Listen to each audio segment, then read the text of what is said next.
พี่ครับไปภูเก็ตแอร์พอร์ตเท่าไหร่นะครับพี่คนละ100 บาท100 บาทใช่ไหมใช้ตรงนี้เลย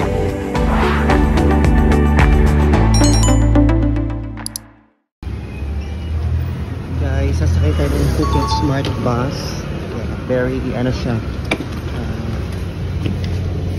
cheapest way to go to the airport.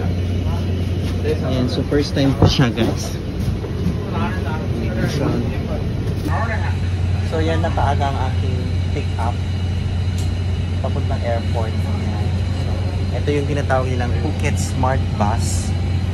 Yan, so 100 baht lang siya. Pero medyo mahaba-haba ang biyahe kasi dadaan pa siya ng iba-ibang place, like from here Kata Beach, and then going to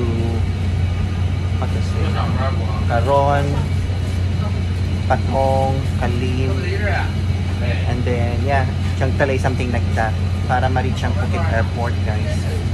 Tapos may oras to guys, so at least nakahabol tayo ng 4:03. So ang bus stop dito sa Kata is sa mismong harap ng Kata Palm.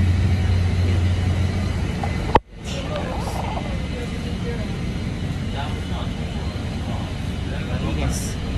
And air condition guys. Phuket Smart Bus. Dito tayo muna sa Kata Beach.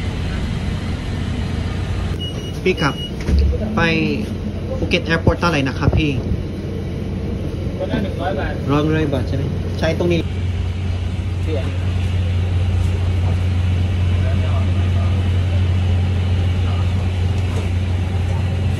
so 100 baht siya guys.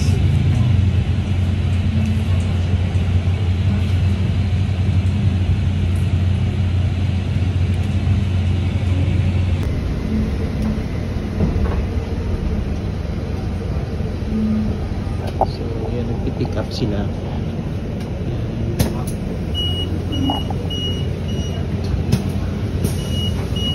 So may mga bus stop siya guys na pwedeng paghintayin.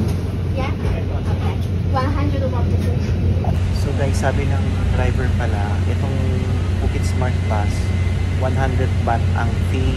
So kahit pupunta ka ng Patong, other areas, hanggang sa ma-reach yung Phuket Airport, 100 baht pa rin ang bayad.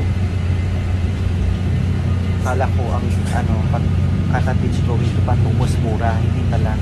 So ang charge talaga nito is 100 baht kahit pupunta ka ng Patong, Kalim, ganyan, or Chiang Talay, 100 baht pa rin. Yan si Kuya nang niningil na dito sa bus stop sa mismong Karon.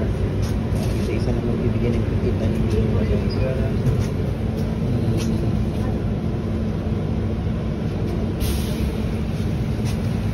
Phuket Smart Bus.